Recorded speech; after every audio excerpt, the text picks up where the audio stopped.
Let's work on the stitch and spell block, the second block in section 1 of our Pumpkins and Potions quilt.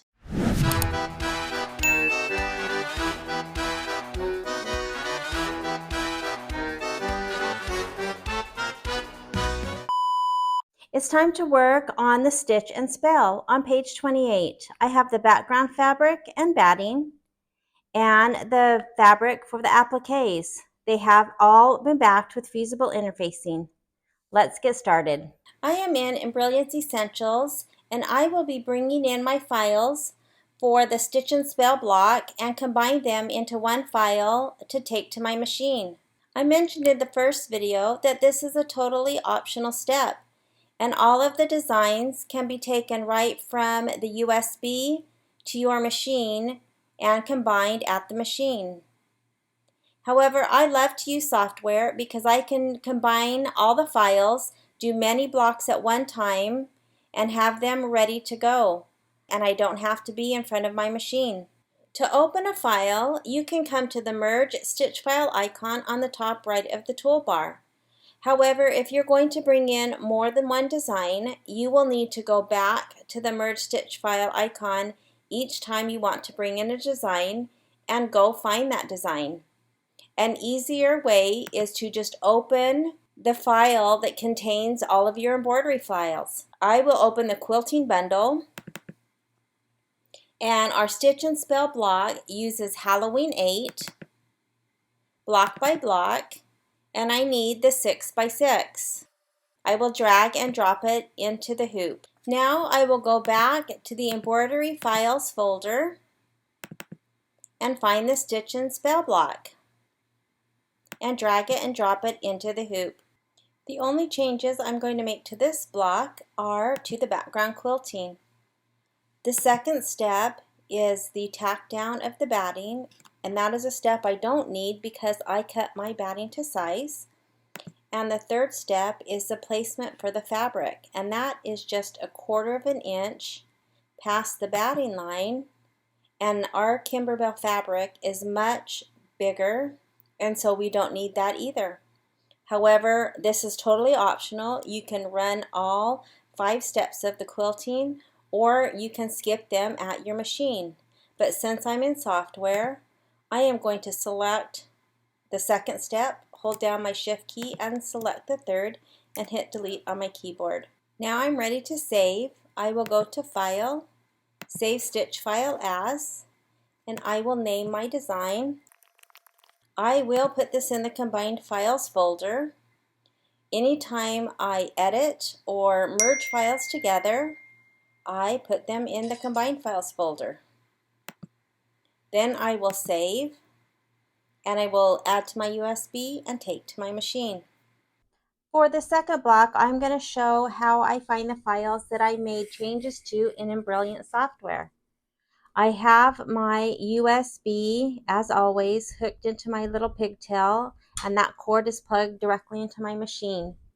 I will go to Embroidery and go to the USB, and I have the file called Combined Files, and that's where I save all of my files that I edit or merge in Embellishment software. I will open that Combined Files folder, and you can see I have several already. I will go to the Stitch and Spell, and there is my file already combined with the background quilting and the embroidery file. I don't have to bring them in separate. It's all ready to go. I'm going to cancel this for a moment and show you that these are the files that I already have in my Combined Files folder for the Pumpkins and Potions quilt.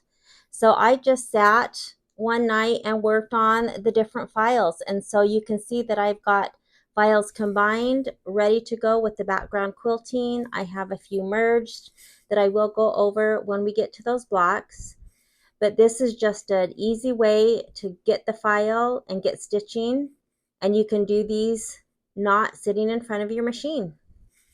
So I will go back to the Stitch and Spell, and I will select Set, and then I will select Embroidery.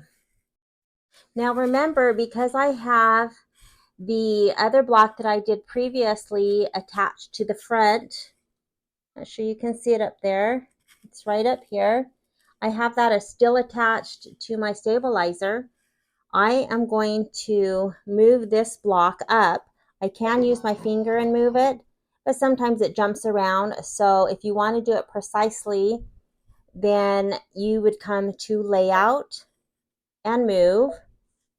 And I'm going to move it all the way up to make sure it's all the way up. And I am going to move it all the way to the left, which it is, because remember I have a 7x12 hoop and my machine has the 8x12 selected because I don't have a 7x12 in my machine.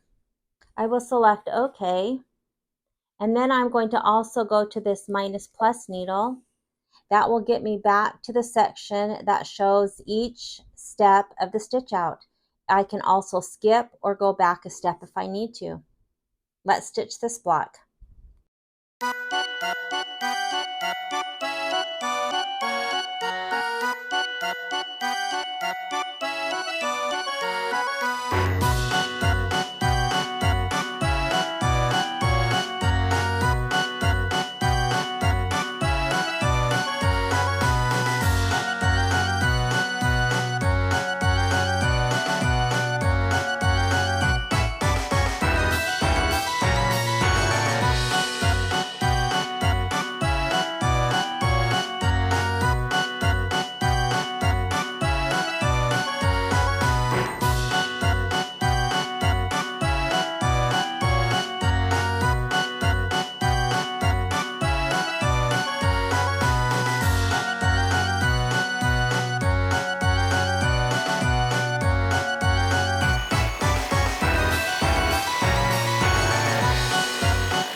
For the last step of this stitch and spell block, I am going to be using metallic thread instead of just the gold thread.